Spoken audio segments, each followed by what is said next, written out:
En el programa de hoy, desde Venezuela, cardenales respaldan el pedido de un cambio de gobierno. Expresan que sin actas de votación el régimen de Nicolás Maduro no tiene legitimidad. Desde el Vaticano, ante crisis en Venezuela por resultados electorales inciertos, el Papa sigue con preocupación y pide a los venezolanos evitar la violencia y resolver con el diálogo. No se olviden de esto. Ante la burla en las Olimpiadas sobre la última cena, la Santa Sede expresa su tristeza y se une a las voces que rechazan la ofensa a los cristianos y creyentes de otras religiones. Se ordenan 3 nuevos obispos auxiliares para Buenos Aires. Hola amigos, qué gusto saludarlos como siempre en su programa de noticias con enfoque católico EWTN Noticias. Soy Eddie Rodríguez Morel, Natalie no estará con nosotros el día de hoy. Empezamos las noticias desde el Vaticano con la alusión del Santo Padre sobre la crisis en Venezuela ante los inciertos resultados electorales, luego de lo cual Nicolás Maduro se proclamó vencedor hace unos días. La Unión Europea también se unió a la serie de países que no reconocen la supuesta victoria del presidente Maduro. Escuchemos al Papa Francisco luego del rezo del Ángelus este domingo.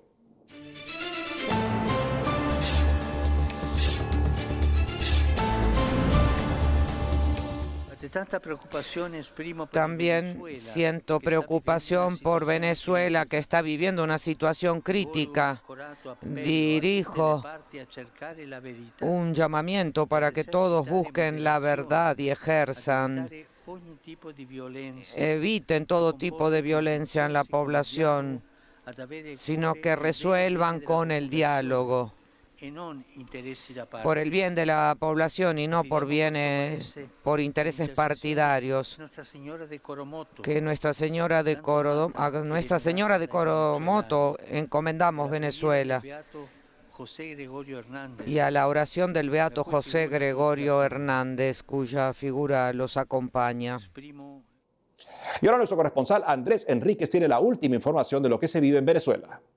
Este sábado que pasó, María Corina Machado, principal líder de la oposición venezolana, convocó a una manifestación de calle aquí en Caracas y en todo el país que se dio con éxito. Sin embargo, después de la manifestación se registraron numerosas detenciones, numerosos secuestros por parte de los organismos de seguridad del Estado, por parte de las Fuerzas Armadas, de la Guardia Nacional Bolivariana, que sin ningún tipo de marco legal, sin ningún tipo de derecho constitucional, han estado pues deteniendo a manifestantes pacíficos, a personas comunes y corrientes, simplemente por el hecho de haber participado en la protesta. También se registran numerosas denuncias de personas que han sido secuestradas, incluso de sus mismas casas a mitad de la noche. Las han sacado, gente que ha sido detenida incluso en ropa interior, y ya así se cuentan pues miles de detenciones ilegales, miles de detenciones injustas que pues lo que hacen es añadir mucho más tensión a la situación ya de por sí muy complicada. Entonces la situación es de expectativa, aún no se sabe qué es lo que va a pasar y la gente pues se está cuidando mucho de lo que dice, de lo que no dice, sobre todo en redes sociales que han sido muy controladas por los organismos de inteligencia del régimen venezolano. Andrés, ¿y cómo podemos interpretar la ausencia de Edmundo González en el Tribunal Supremo?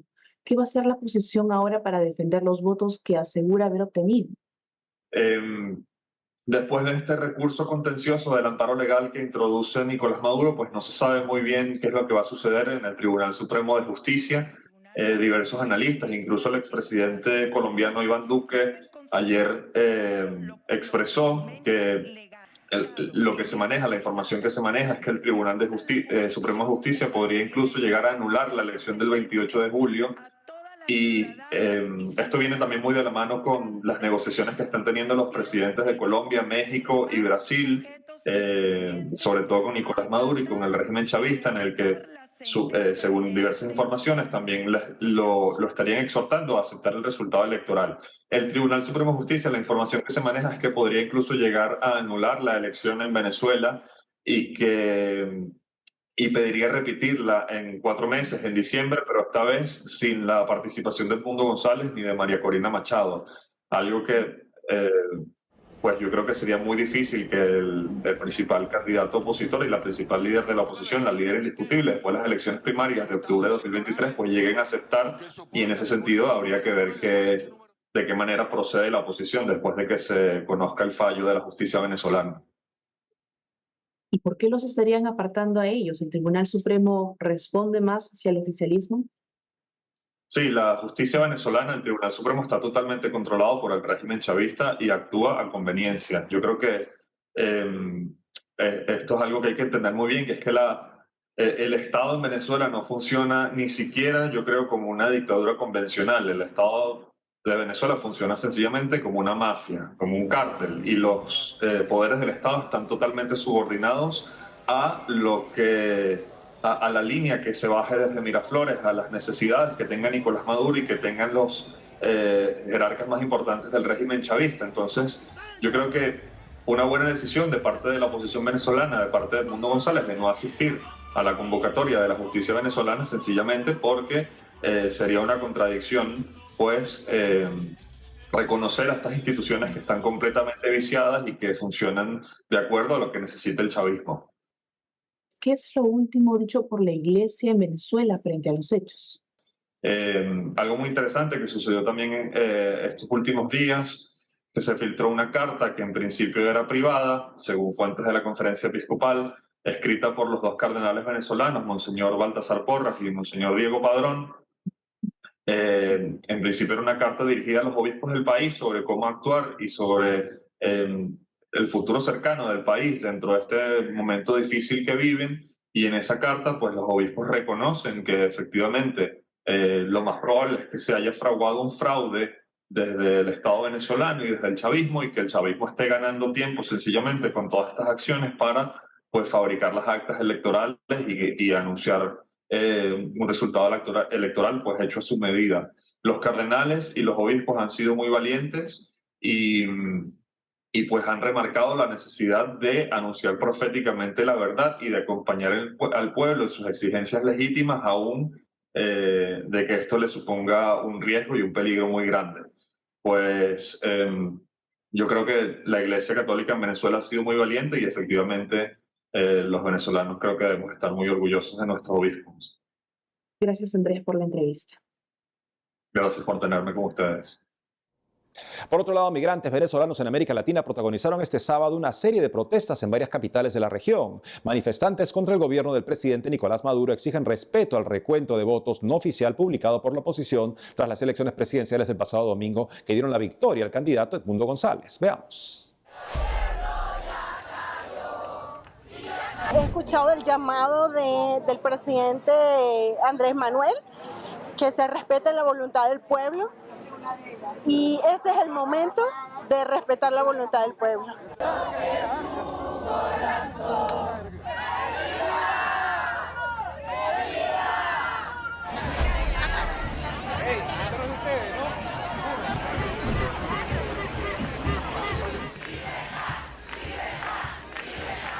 Yo tengo mi familia en Venezuela, tengo familias regadas por parte de todo el mundo, me traje a mis hijos y aquí estamos luchando porque allá en Venezuela no se podía vivir normal. Allá, el que vive en Venezuela está sobreviviendo.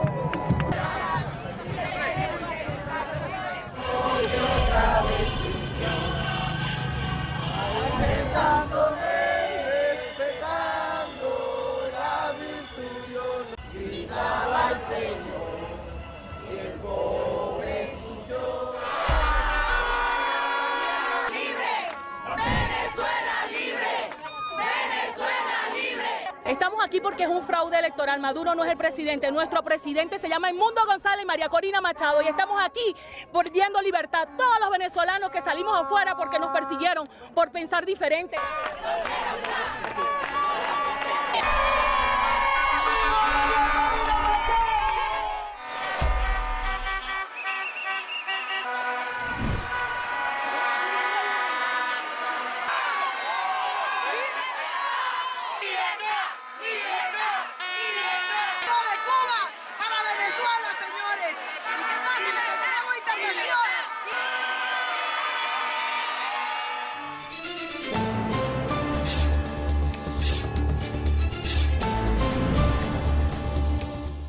Se ordenan 3 nuevos obispos auxiliares para la diócesis de Buenos Aires. Los detalles con nuestro corresponsal Matías Boca.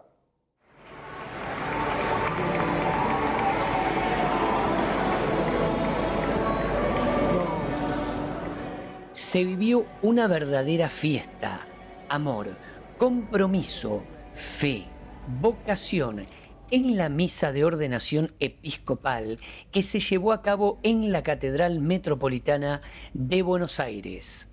Gran fiesta del pueblo de Dios que vive y testimonia la alegría del Evangelio. De esta manera, el arzobispo de Buenos Aires, Monseñor Jorge Ignacio García Cuerva, comprometió a los feligreses a rezar mucho por los 3 nuevos obispos auxiliares, Monseñor Sergio Iván Dornelles, Monseñor Pedro Bernardo Canabó y Monseñor Alejandro Daniel Pardo. Que el Señor les regale un corazón de pastor semejante al suyo, cercano a su pueblo y profundamente misericordioso, expresó el prelado. También agregó que María, Madre de la Iglesia, interceda por todos nosotros.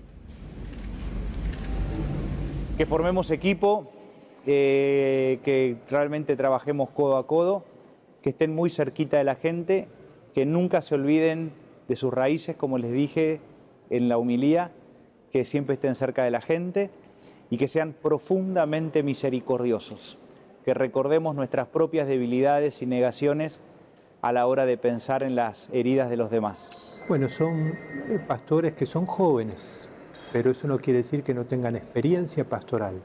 Tienen una experiencia pastoral en comunidades exigentes, en comunidades grandes, con distintos desafíos, en distintas zonas de la ciudad de Buenos Aires, que como bien sabemos es multicultural.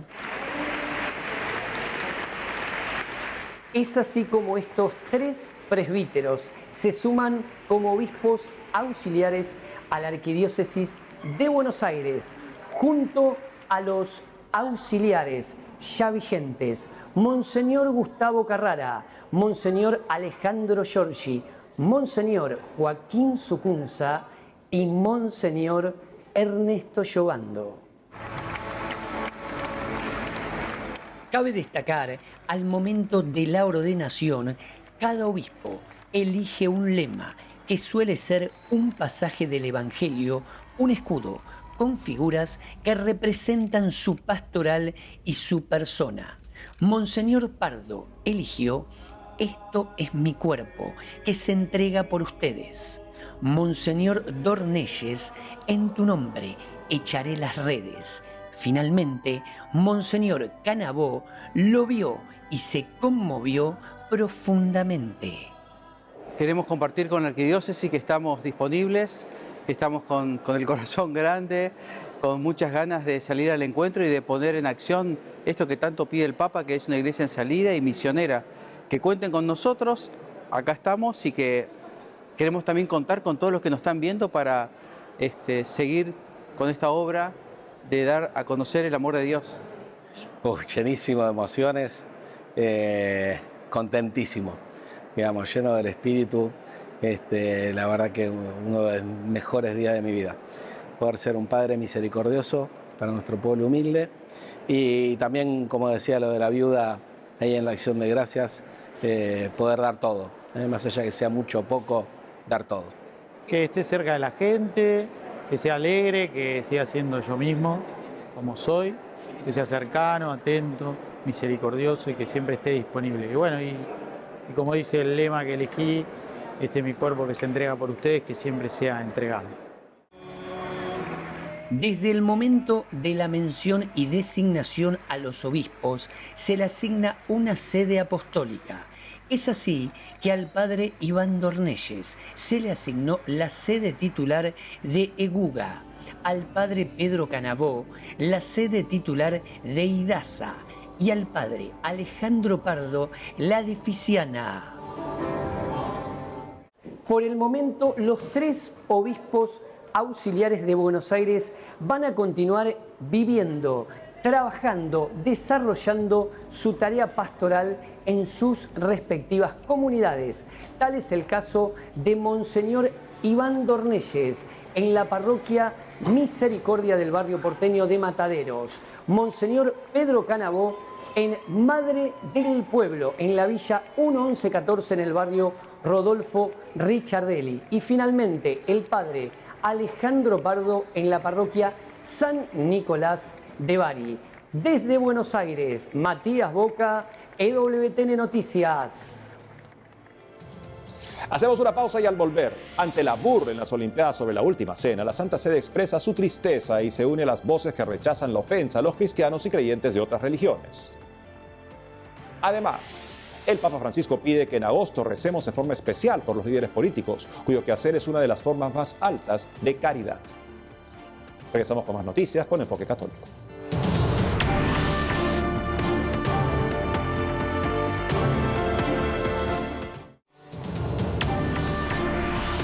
Y ante la burla en las Olimpiadas sobre la Última Cena, la Santa Sede expresa su tristeza y se une a las voces que rechazan la blasfemia cometida. En un reciente comunicado expresó su tristeza por algunas escenas de la ceremonia de apertura de los Juegos Olímpicos de París. La Sede Apostólica expresa que deplora la ofensa causada a muchos cristianos y creyentes de otras religiones. Agrega que en un acontecimiento prestigioso en el que el mundo entero se une en torno a valores comunes, no debería haber alusiones que ridiculicen las convicciones religiosas de muchas personas. La libertad de expresión, que evidentemente no se cuestiona, encuentra su límite en el respeto a los demás, son sus palabras.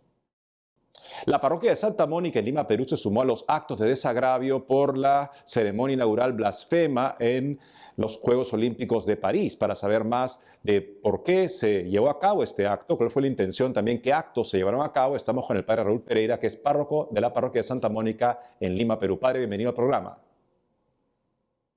Eddie, un gusto saludarte y gracias por la oportunidad de estar aquí en este espacio de WTN. Padre, cuéntenos por qué, cuál fue la intención, por qué usted consideró que era importante que su parroquia se sumara a los actos de desagravio. Sabemos que a nivel de algunas comunidades parroquiales, a nivel también de un cierto grupo eclesial, se comunicó que era necesario poder desagraviar estos actos en donde se ofende a nuestra fe. Esta inauguración de las Olimpiadas, que ha sido prácticamente no solo blasfema, sino también que hiere la fe de los cristianos, de los creyentes, y que es importante que la respuesta de la Iglesia se haga notar. Y nuestra respuesta estará siempre de la mano de la caridad. La caridad es el amor de Dios a través de nosotros. Es un don teologal y por lo tanto nuestra respuesta de caridad es pedir, implorar el perdón de Dios, primero por nuestras propias faltas y segundo por las faltas de los demás. Y es por eso es que necesitábamos tener este momento de desagravio, implorando al Señor su misericordia y su perdón por estas ofensas a su amor. Y por eso en nuestra parroquia decidimos unirnos a esta plegaria de desagravio con la oración ante el Santísimo, y luego de ahí tuvimos una pequeña procesión del Santísimo Sacramento, pequeña en algunas calles de nuestra parroquia, más concreto en el parque que tenemos al costado de nuestra parroquia. Luego teníamos una celebración eucarística, también ofreciéndola en desagravio por estos actos, y a la vez también tuvimos, luego de la misa, una vigilia de reparación, de adoración eucarística, hasta las 12 de la medianoche. Es importante recordar que la Iglesia, puesto que está anclada en el amor de Cristo, siempre ha tenido como respuesta el deseo de la salvación para los demás. En la Iglesia no hay odio, en la Iglesia no hay rencor, no hay condenación, o mejor dicho, de condenar a alguien, no, sino el deseo de la salvación. Se condenan los actos, obviamente que sí, se descalifican los actos que van en contra de Dios, de su amor, de nuestra fe, pero no deseamos ningún mal para nadie, al contrario, el acto de desagravio es expresión de que nos unimos al amor de Dios que siempre quiere salvarnos. O sea, se aprovechan lamentablemente, ese tipo de acciones para poder acercarnos a nuestro Señor con un renovado y más profundo amor, con un deseo de conversión más profundo de nuestra parte, y eso por supuesto redunda en una ocasión de conversión también para toda la feligresía que participa de estos actos. Así es, eso es importante. Los actos de desagravio lo que quieren también es implorar de Dios no solo su misericordia, sino también que su gracia se derrame sobre aquellos corazones que están lejos de Él, que no conocen el amor de Dios, para que puedan convertirse, porque ese es el objetivo, que el hombre se convierta y que viva, nos dice la palabra de Dios. El Señor no se deleita en la muerte de nadie, no se deleita en la condenación de nadie, sino que más bien desea la salvación. Y todos los cristianos, la Iglesia Católica, pues se une a ese deseo de Dios. Y por eso es que tenemos estos actos de reparación, de oración, adoración eucarística, y llevarlo todo, por supuesto, claro está, a la celebración misma de la Eucaristía, pidiendo la misericordia de Dios sobre todos. Padre Raúl Pereira, párroco de Santa Mónica, la parroquia Santa Mónica en Lima, Perú, gracias por haber estado con nosotros el día de hoy. Dios te bendiga, Eddie, y una bendición especial a toda la gran familia de EWTN, siempre en nuestra oración aquí en la parroquia Santa Mónica. Dios les bendiga. Este mes de agosto, el Papa Francisco nos pide que recemos por los líderes políticos, cuyo quehacer representa una de las formas más elevadas de la caridad. Nos despedimos con el mensaje producido por la Red Mundial de Oración. Hasta mañana. Hoy la política no tiene buena fama. Corrupción, escándalos, alejada del día a día de las personas. Pero ¿podemos avanzar hacia la fraternidad universal sin una buena política? No. Como dijo Pablo VI, la política es una de las formas más altas de la caridad, porque busca el bien común. Hablo de la política con mayúscula, no la politiquería.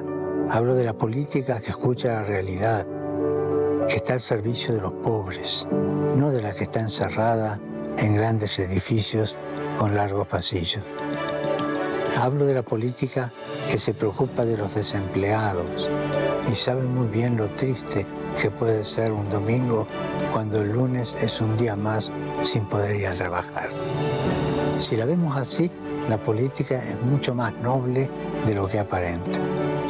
Agradezcamos a los muchos políticos que desempeñan su tarea con voluntad de servicio, no de poder, todos sus esfuerzos por el bien común. Oremos para que los líderes políticos estén al servicio de su pueblo, trabajando por el desarrollo humano integral, trabajando por el bien común, atendiendo a los que han perdido su empleo y dando prioridad a los más pobres.